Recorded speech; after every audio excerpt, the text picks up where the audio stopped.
Course is the most beautiful racetrack in America, hands down. Good afternoon, ladies and gentlemen. I welcome you to the breeding stock sale. Book one. Good to have you back with us.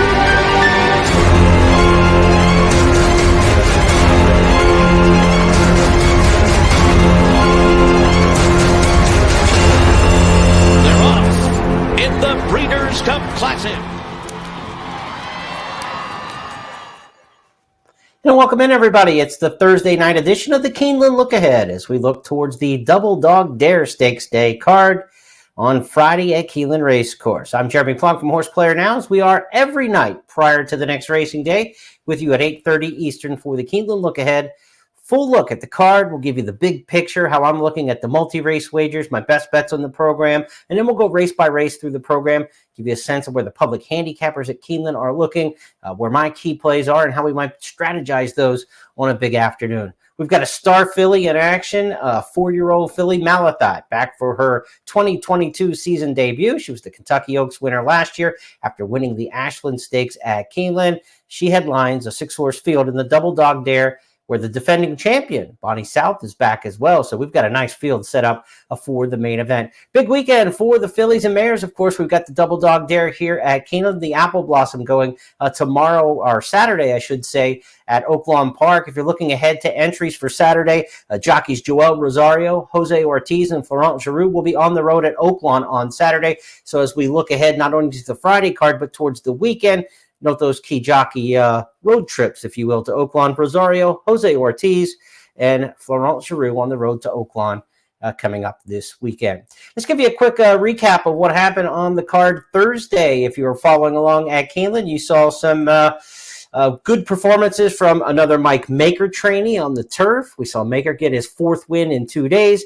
We saw Wesley Ward pick up 2 wins on the card with favorites that looked logical. And as we talked about and strategized yesterday when we brought the big picture up, we said Wesley Ward in the middle of the card and the favorites looked very strong. You'd have to kind of find some prices in and around them. Turned out 5 consecutive favorites won on the Thursday program, races 3 through 7 in succession. So it was tough sledding in the middle of the card. Renee Diaz, surprising 2-win day today for that jockey at Keeneland. Irad Ortiz, a 2-win day, has become a commonplace and not a surprise there when Irad doubles up. Pratt got another win on the card. He won the Turf Marathon race. So jocks at the top, I believe Gaffleone got the one as well. So all the top riders got 1 in the game, 2 for Ortiz. And Diaz, congratulations on the best day for that young rider at Keeneland. Great card, 1 o'clock post for Friday as we get set to turn our attention to this 1 p.m. start. The Double Dog Dare Stakes will go as the feature. Should be good weather. Now, we're going to give the weatherman a minus score for yesterday. We were not supposed to have the precipitation according to the early forecast, but we did start with a muddy track that got upgraded as we went on through the day. There is not rain in the forecast, but I believe a 12% chance of rain, a little bit of showers for Friday. So we're expecting sunny skies, warmer temperatures. Should be a fast track, should be a good turf course for the racing on Friday. Keeneland Turf Pick 3 is back on Friday with another edition. Pretty chalky today. Not a lot of money to be made in the Keeneland Turf Pick 3 on the Thursday card, but as we look ahead to Friday, the Keeneland Turf Pick 3 races will be the 5th, the 8th, and the 10th. The Double Dog Dare Stakes goes as the featured 9th. Let's take a look at the big picture and set up how I'm looking at the overview from thousands of feet above Keeneland Racecourse. Here's the big picture for the Friday card. You know, I mapped these races out and the races throughout the entire day in the sequences. Races 1 through 5 down the left, races 6 through 10 on the right. Pick 5 starts in the opener. Pick 4 starts in race number 2. Those are the early varieties. Pick 6 was hit today with the carryover pool, so we start back at 0 in the pick 6. That begins in race number 5. on this program. That's where the Keeneland Turf Pick 3 also begins. The Turf Pick 3, the TP3 in green there, of races 5, 8, and 10, as we mentioned. Late in the card, you've got the late pick 5 going as races 6 through 10, and then the late pick 4 with the $200,000 guaranteed pool. We'll blow past that. Late pick 4, including the stakes race, races 7 through 10. Now, I say when you strategize and you put a card together, you have to have your key plays and then match them up with the various sequences. You're not trying to put square pegs through round holes. Handicap the races ahead. That's why we're working the night before, and then see where they may fit and where you can maximize and make your money. Now, our long shot plays yesterday, on the Thursday card, I should say, we just missed by a nose with one of them. Our key play of the day, 7-1 shot, led all the way, got nailed at the wire. Other 2 key plays didn't get us much. We ended up with 4 winners on the card, which is a decent handicapping day on a 9-race program. Had a profitable ROI again with a nice $8 winner in the last race. Ended up a couple bucks up for the day in terms of ROI. But it was not the kind of day, honestly, where I can make a lot of money because the price plays I needed didn't come in. So while you have a nice day as a public handicapper, 4 wins, 3 of them were on the chalk side. We did have a nice $8 horse in the finale that helped with the payoffs, but it's not what we're looking for. We're trying to hit one of these key plays, and that's when we have our good days. So let's go back to the big picture and see where the good key plays may be on the Friday card. I think the 4th race is one where we're going to try to take advantage of it. We've got a horse, I think, who fits really nice on class, a pedigree play who could like Keeneland, and a solid 4-1 morning line. So in the early pick 4 and pick 5, you see the pick 5 starts in race 1, so it'll be 1 through 5. The pick 4 is 2 through 5. I've got a key play I like, who's not going to be the favorite likely, 4-1 in the morning line that I really want to sink my teeth in race number 4. So that could be a potential single there that separates us from a lot of different players. Now, late in the day, races 6 and 9 are the 2 big races in terms of favorites, heavy favorites in races 6 and 9. You got an 8-5 morning line proposition in the 6th. You've got Malathaat at 4-5 in the morning line in race number 9. You're not going to make a lot of hay probably in races 6 and 9. So late in the day, where can you find prices? Do you like horses in those other races? We've got a big field, huge field of capacity in race number 7 with a 12-horse field. One of 4 races on the program that have the capacity 12-horse field. So great field sizes to work with in and outside of races 6 and 9 on the card. The 8th race is another one where I think we've got another big field. The 8th race has a 12-1 morning line shot that I think we might be able to make a little mojo with. That's part of the Keeneland Turf Pick 3. I like that. And also when you look at races 9 and 10 on the card on this Friday program, we could look at a chalky end of the day. And that's how you got to kind of forecast, right? I mean, if it plays out the way you think it might, Malathaat wins the Double Dog Dare Stakes at 4-5. Wesley Ward's got a turf sprinter in the last race, will probably be a short price, morning line favorite, and Ward's winning all of the turf sprints. So if you're going to finish with Malathaat and a Ward turf sprinter, the money's got to be made before you get to race number 9 on this 10-race card. So 7 and 8, I've got a couple 12-1 morning lines that I like, and the way the rest of the card plays out, I'm probably going to do the last of my big plays and the last of my damage in the 7th and 8th, and the 9th and 10th are going to be races that I'm not going to get involved with as much as I would. Multi-race wagers certainly be connected to those races in 9 and 10.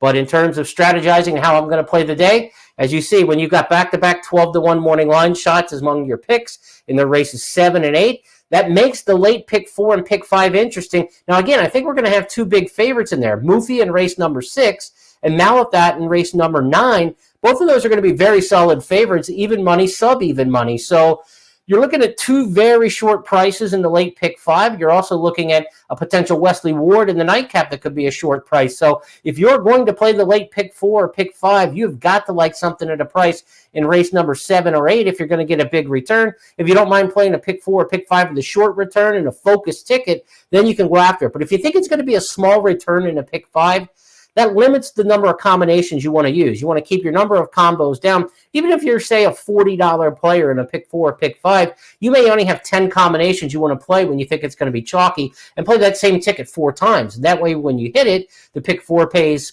$70, and you've got it 4 times for $280. That's the way to try to make the best approach and attack what looks to be a chalky sequence. Or sit it out altogether and play your money on other races and straight bets where you think you can do your damage.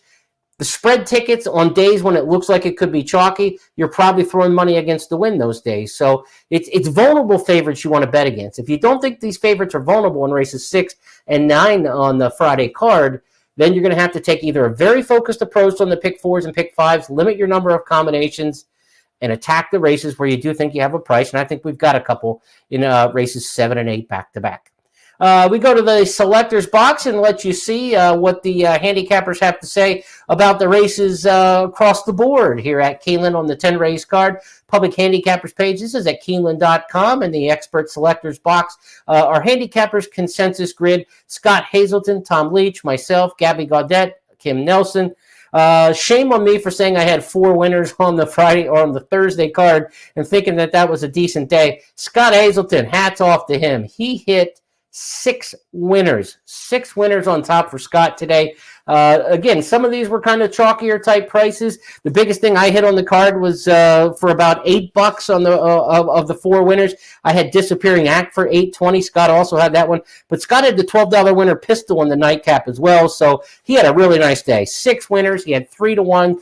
He had 5-1 to wrap up the card. So nice job by Scott. Tip of the cap there. I always like to salute my fellow handicappers when they have a good day. And hopefully that luck rubs off on all of us as we turn our attention to the Friday card.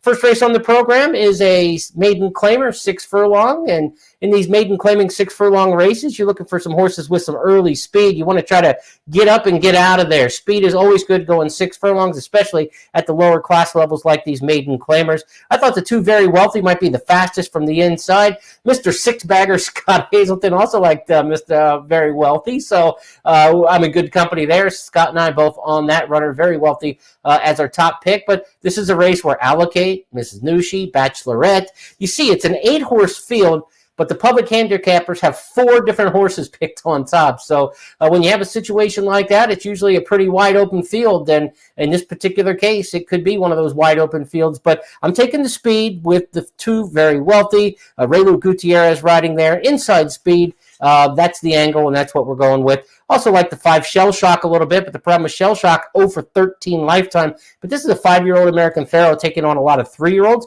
The filly I picked is a 3-year-old taking on the older horses, but really we got almost all 3-year-olds in here. The 8 Bachelorette is a 4-year-old, and Shell Shock is a 5-year-old. So if you want to play the older horse angle, the 5 and the 8, but at this class level, at 6 furlongs, this is probably a time of the year where a decent 3-year-old filly can beat a weaker, older 4 or 5-year-old, and I kind of think that's what we've got lined up. So I'll go with Very Wealthy in race number 1. Second race on the card is a maiden special going a mile and a 16th on the turf, and this one's got a full field of 12 with also eligibles. We mentioned the big fields on this program. 6 of the 10 races on the card have at least 10 runners. 4 have capacity sizes of 12 or more. So we've got some big fields. We're not used to seeing a turf race this early in the card, a maiden turf race with a 12-horse field. So usually the beginning of the card is like a little thinner in terms of field sizes, heavier favorites. This is a good one with good options in race number 2. I ended up going with the 9 in here, Pharaoh's Song. Chad Brown trainee comes in from Gulfstream. Comes out of a key race where the winner, my filly Twirl, came right back to win.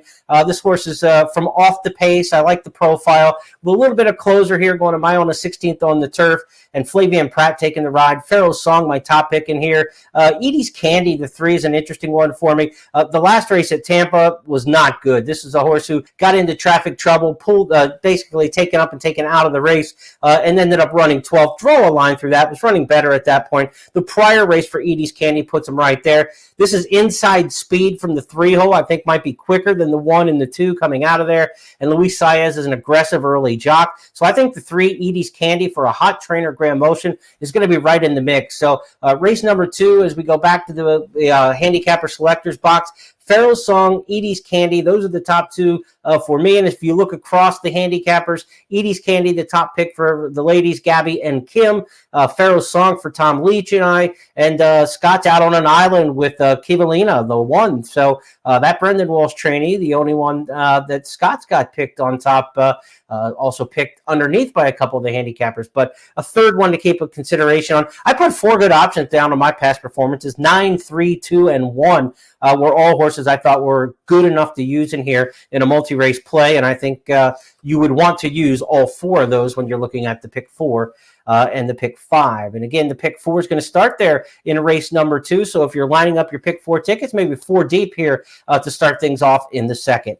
To the third race we go. It's a maiden claimer, $50,000 maiden claimer going long on the main track. There's not a lot of speed in this race. If you can figure out who's going to go to the front, you might just have a carousel race here. But projecting the speed in this race, I'm not sure who it's going to be. I'm guessing it's going to be the 2 Jelly Nougat. Jelly Nougat is a horse who is coming off of a 6-furlong race, and here in the third race, there's just not any early speed. So I think an inside post and Luis Saez being a hustling jockey, the Jelly Nougat's going to come barreling out of there. Eddie Keneally had a good week last week. People have been betting him a little bit too hard this week, though. It's been a little overreaction, I think, to Eddie's good week last week.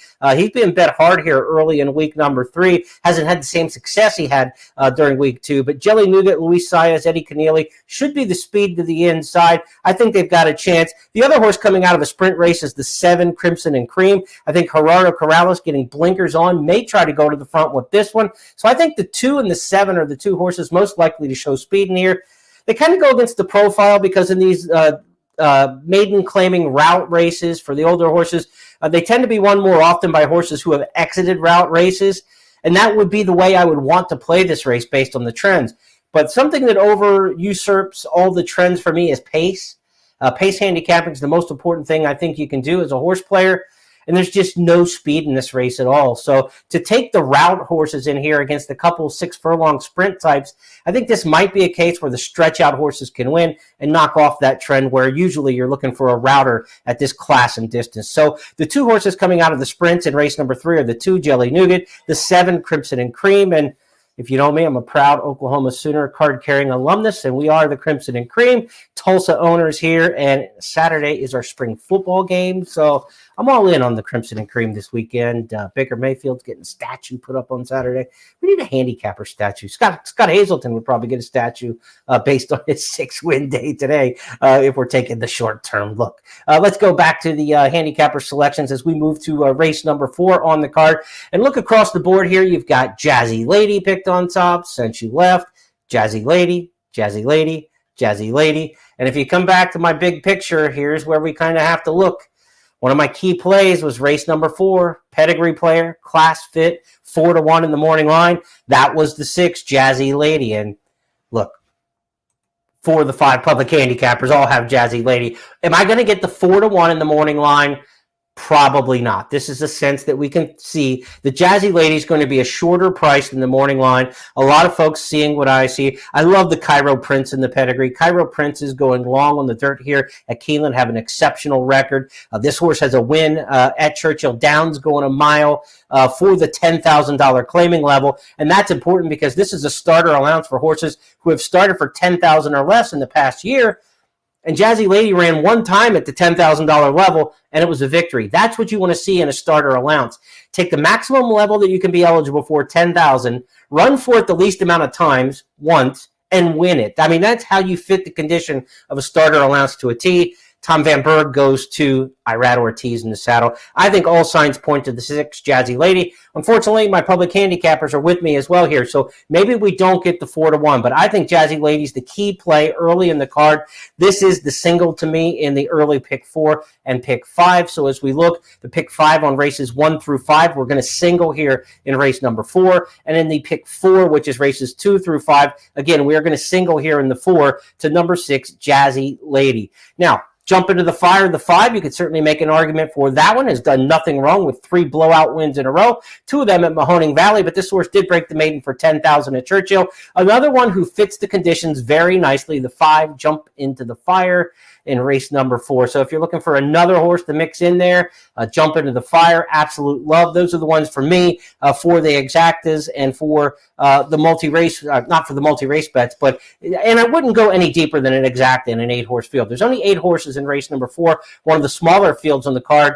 Save your trifectas and superfectas for the big fields. That's where you're going to get the bigger payoff. So if you're looking at the exotics and a horse to use underneath Jazzy Lady, I would use the 5 Jump into the Fire and the 7 Absolute Love as exacta horses underneath. But you don't want to be getting into trifectas and superfectas and 8-horse fields. There's just not enough payoff in return there. There's not enough losers to pay the winners. That's the deal with field size, you know. This is a pari-mutuel game, so all winning tickets are paid by losing tickets. And there's going to be more losing combinations in big fields. It's just the facts that they're harder to hit.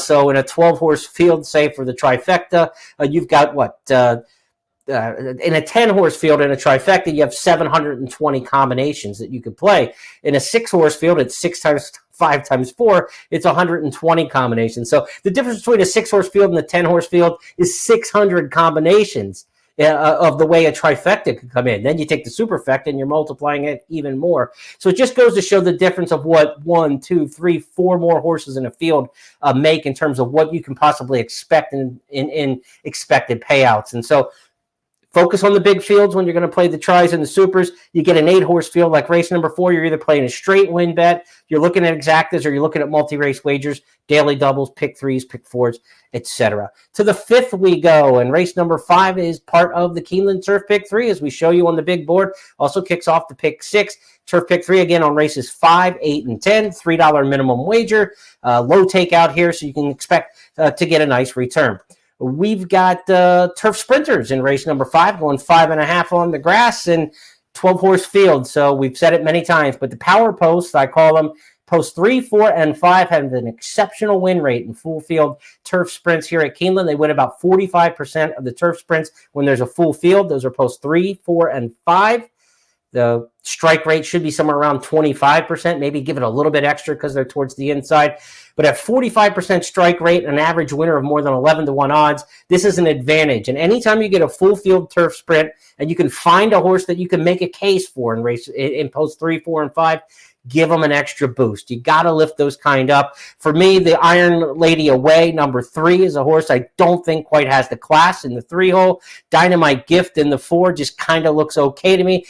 Could be a contender, but the 5, Salvage, is the horse in the power post to me in race number 5 that has the best chance of winning. This is a Cherie DeVoe trainee coming from off the pace at Fairgrounds. Had some tough post positions down at Fairgrounds, broke in the back and then came with a move each time. Much better drawn now, so the post position shift for Salvage, the 5, makes this one the play for me. But look, Wesley Ward has dominated the turf sprints this meet.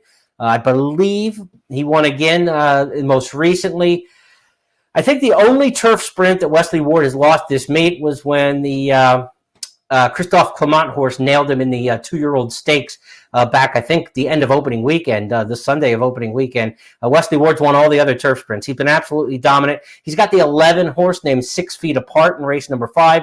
So you absolutely positively have to include the Ward runner. The outside posts aren't as bad as you would think in the full field turf sprints. They actually hold their own pretty decently. So I wouldn't be worried.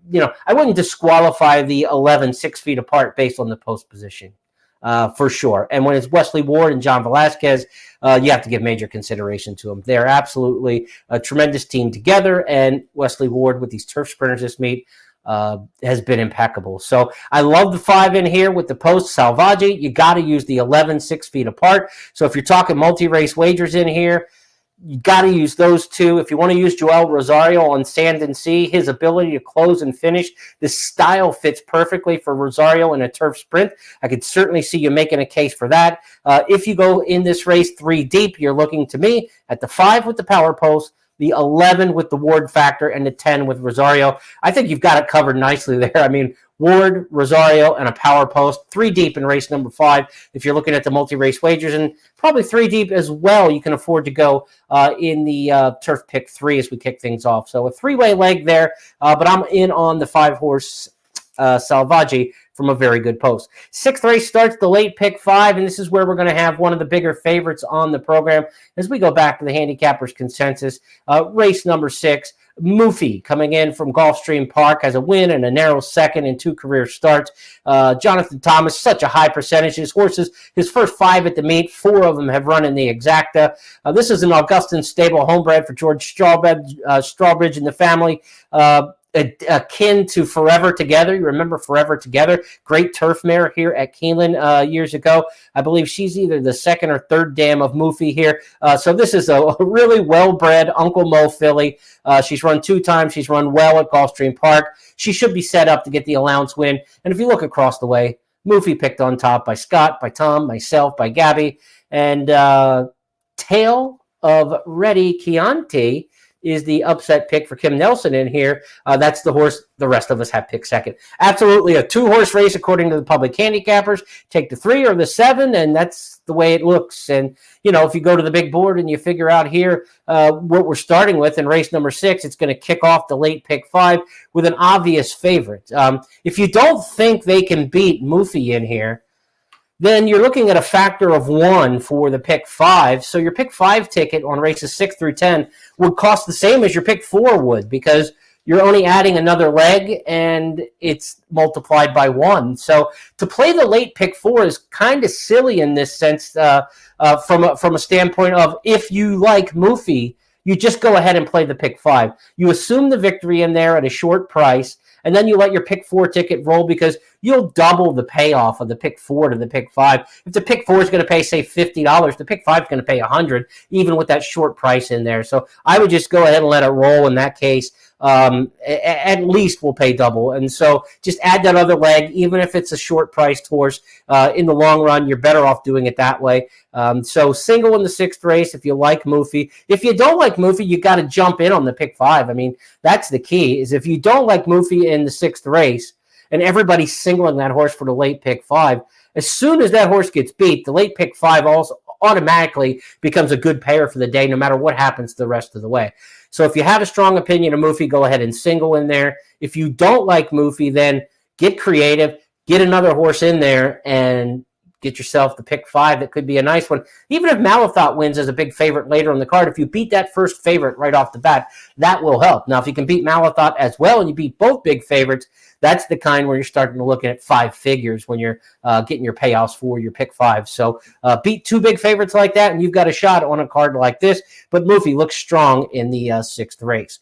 Now comes up on the big picture our 2 key races of the day, back-to-back, races 7 and 8. Race 7 is a maiden special on the main track. Good options in this race. Honestly, I think it's a race where you could go 4, 5, 6 deep in the pick 4s and pick 5s. This is a spread race in those senses. But I think the 7 horse in here, Graze the Boy, is a 12-1 morning line that I think you want to give a big, big look at. Graze the Boy, Tyler Gaffleone, riding for Greg Foley. Kind of made a middle move in the debut and then ran evenly, going 6 furlongs. I love an even running sprinter on the stretch out. That's the first good sign. I like second-time starters who have worked really well since the career debut. Check that box as well for Graze the Boy. And the other thing I love is Midnight Loot, running long on the main track here at Keeneland. Midnight Loot was a champion sprinter, but his offspring going long on the dirt here at Keeneland are exceptional. They have fantastic numbers, and they're just a flat blind bet for me. If I see a Midnight Loot going long on the dirt, I'm automatically interested, and I'm probably going to bet the horse, especially when we're looking at a potential like a 12-1 morning line here. So Graze the Boy, Tyler Gaffleone, Greg Foley, that's one of my key plays of the day, 12-1 in the morning line. And we've got a big field to try to secure that price in race number 7. It's a field of 12 with and also eligible. There are other horses in here who are obviously strong contenders. Todd Pletcher, his horses are running very well at the meet. He had another impressive second-timer who won on the card on Thursday. He's got Stay Restless in here, the 11 and the 12 Afghan. Both those horses coming up from Florida. The way Pletcher's horses are running at the meet, especially these kind of maiden types, they're all firing. So the 11 and the 12 absolutely have to be considered in here. If you're playing a multi-race bet, I'm not singling the 7, Graze the Boy, but I'm absolutely playing the horse intra-race, and I'm playing an exact key box where I want the 7 to run first or second, and I'm going to use the key players with them. The 11, the 12. You could also use the 6, Aussie Pride, a son of Curlin. $4.1 million Blue Blood sold at the Keeneland September sale. Aussie Pride, the 6, I think you have to give consideration to. The 3, Silver Spur for Safi Joseph, coming up from Florida, has very good form. And the 8, Making It, a George Weaver second-time starter who's going turf to dirt. I think will appreciate making it over to the main track by Orb. So I think you could use the 7 on top with the 11, 12, 6, 3, and 8. So that's 5 horses underneath. An exacta key box would cost you $10 for a $1 bet, playing the 7 over the 11, 12, 6, 3, and 8. And that's kind of the way I'm going to attack this race intra-race. And if you want to look at the tries and supers, again, you've got a big field. You got a horse who's going to be a price on top. I would try to get the 7 first or second in the tries or supers and try to maximize your value down the way using those same other 5 horses. In a trifecta, you're looking at $20 for a dollar play, $10 for a 50-cent play to use the 7 with those other 5 horses underneath. And then it will cost you the same $5 play for 50 cents to put the horse underneath, or $10 play for 50 cents to put the horse in the second spot with those same 5 runners. So Graze the Boy, race number 7, nice price. This is one we got to get in for a pricey player on this card. Race number 8, next up on the program, as we switch up and see we've got another 12-1 in the morning line. This is a horse that in race number 8 that I'm taking a shot with, named Fenwick Station. A very consistent horse who just fires a shot every time. Not a consistent winner, but a horse who usually fires. Eddie Keneally's coming off a good week last week, as we had mentioned. He's getting overbet a little bit, so I don't know if we'll get the 12-1 on Fenwick Station. But as you look across in race number 8 with the public handicappers, I'm the only one with Fenwick Station on top, and Scott's the only one who's got him in the top 3. So maybe we can hold a decent price here. Maybe not the 12-1 if they're overbetting the Keneallys, but maybe a nice 8-1 proposition. I like this one as a grandson of Galileo. You've heard me say this during the course of the week. I love the offspring in the pedigree of Galileo and Dynaformer going long on the turf here. The 3 Cibolian is by Temple City, who's the son of Dynaformer, and the 6 Modus Operandi is the son of Frankel, who's the son of Galileo. So you've got the Galileo with the 6 and the 9. You've got Dynaformer with the 3. You've got some good pedigrees here to go 1.5 miles on the turf. And you got a good Canadian class with English Conqueror, Irad Ortiz rides. I think that horse, classy, grade 3 placed runner, 4th in the Canadian International last year. Now, that was a lesser edition of the Canadian International than we're used to seeing in past years prior to some of the COVID and the travel to Canada. But still, Grade 1, 4th place finish, split the field. This horse has got some back class. English Conqueror is a decent runner and a horse who was 3rd in the Breeders' Stakes, the final leg of the Canadian Triple Crown against Ontario sired runners. So English Conqueror, a classy sort, one you want to consider in there. But 9, the 6, the 8, the 3, those are the main combinations and horses I think are the ones to watch in race number 8. Awfully Naughty, the top pick for Scott, though. He's out on an island there with the Mike McCarthy trainee, and Michael McCarthy had a winner on the program on Thursday. So his horses are running well at the meet this week. So certainly there are options in that 8th race. Feel free to take some of them. I'm going Fenwick Station, who is 12-1 in the morning line, and that could be the last key play of the day. 9th race coming up next on our discussion. You see Malathaat, a clean sweep across the way. Here's the field for the Double Dog Dare Stakes. You're saying, what's Double Dog Dare? It's the name of a brilliant race filly and mare at Keeneland back in the day. She won the Alcibiades as a 2-year-old. She won the Ashland as a 3-year-old, and she won the Spinster for older fillies and mares. She swept the 3 big races by age groups at Keeneland. The only other filly I can think of that did that was Take Charge Lady in more recent times in the early 2000s. Select group. There may be some others mixed in there. If you know of them, shoot me a note on Twitter at HorsePlayerNow. But Double Dog Dare, Take Charge Lady, very few have done what she did on the racetrack. For Malathaat, she's going to try to get 2/3 of that. She didn't win the Alcibiades at 2, but last year when she was here for the Ashland, let's take a look. Malathaat coming to the quarter pole is still back at the 4th spot, 5 from the lead. Here comes past the Champagne. She now finds the opening, and she moves up and takes the lead, moving off the far turn. Past the Champagne, gets the jump, turning for home, has the advantage out to 4 lengths in the blink of an eye. Malathaat trying to chase her down into the final furlong of the Central Bank Ashland. Past the Champagne, a 2-length lead. She leads it by 1.5 lengths. By a length, Malathaat still trying. Past the Champagne, Malathaat running on from the outside at the line. Malathaat gets up to win it for Shadwell Stable and Joel Rosario in the Central Bank Ashland. Now we come back to 1 mile and a 16th here for the Double Dog Dare Stakes. They'll use the 16th pole finish line. So Malathaat can't be that grinder that you saw last year in the Ashland. She had a little bit more turn of foot. She was more brilliant in the Kentucky Oaks. In the Coaching Club Oaks, she went right to the lead. She's got a little more turn of foot, and being fresh, when she started her career, she was sprinting 7 furlongs and going towards the front at Belmont back in her 2-year-old season. So a fresh Malathaat, I think, will be into the race a little bit more early, and she's going to have to be in this spot because she's the best horse, but I don't think a grinding style is what you want here, going a mile and a 16th in the Double Dog Dare.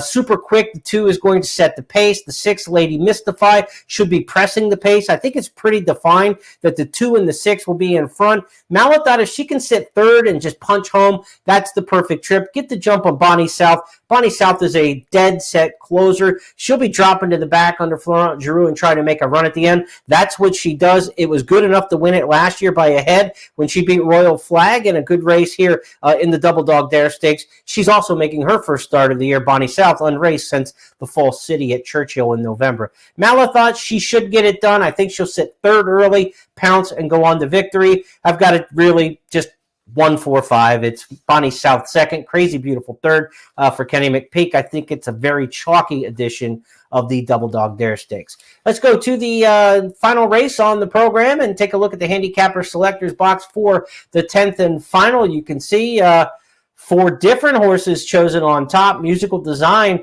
is the only to get 2 calls here from our handicappers. Musical Design is Wesley Ward. The rest of us are just like spitting in the face of the wind, I guess, trying to pick against Wesley Ward in a turf sprint. The 7-horse Musical Design, top pick in there, again, for Kim and Tom. The 2, Devilly, trained by Mike Maker, is the top pick for Scott Hazelton. I'm going for the 3, On the Rise, for Mike Tomlinson. And number 10, Teasing, is the pick for K.O. Karamori, the top pick for Gabby Gaudet. So a couple of us, or 3 of us, are going to try to beat Wesley Ward in here, but you certainly want to use in the turf pick 3 and in the late pick 4 and pick 5. Musical Design looks like a horse who absolutely has every license to win this race. Under, Irad Ortiz, Wesley Ward, you're just going to be taking a short price.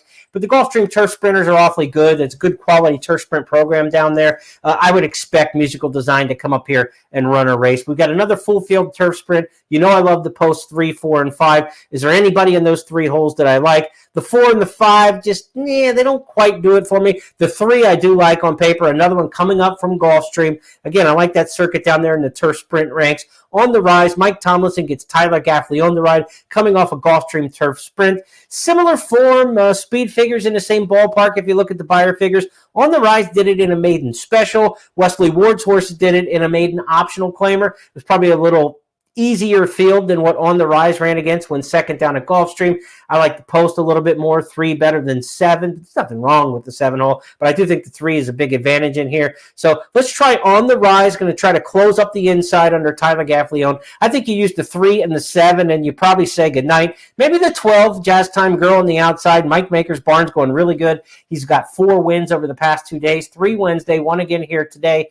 And that came on the turf. He's done really well with his turf horses. So the 12, Jazz Time Girl, you could certainly talk yourself into using that one on the ticket as well. 3, 7, 12 probably has you covered in the nightcap. But if you're playing the turf pick 3 and you use multiple combinations in some of the other races, you probably don't want to get the 3 deep in here again. Even at a $3 minimum, you don't want to be giving away too many combos in a pick 3. You want to be a little bit more focused with your tickets. And so I would go 2 deep in the turf pick 3. Musical Design and On the Rise, but not a high confidence play, because when you're trying to beat Wesley Ward in one of these turf sprint races, you can't go into it with guns blazing thinking that it's going to happen. But that's what we're going to do in the finale, but certainly use Musical Design as part of your multi-race strategy. That's a wrap on the Friday card. It's been a treat doing these with you. Please share on social media with your friends that you watch the Keeneland Look-ahead. Our audience is growing each and every day, and really proud of the way the program's going. So help us out, share, tell people about us, and get more people tuning in for the program. We'll be back again tomorrow night to talk about the Saturday card, our Friday program, the Saturday Look-ahead. We'll look to a card that has the Ben Ally and the Elkhorn as the Saturday features. We'll be back at it again tomorrow at 8:30 Eastern. Until then, be sure to tune in at 11:30 tomorrow morning on Friday morning for Keeneland Today. And Keeneland Today hosted by Scott Hazelton and Gabby Gaudet. They'll give you all the changes and the look ahead, the clocker reports, all the Tom Leach's long shot play of the day. Great program Keeneland today. Be sure to tune in at 11:30 a.m. Eastern. On behalf of everybody at Horse Player Now and Keeneland, I'm Jeremy Plonk. Have a great night. We'll talk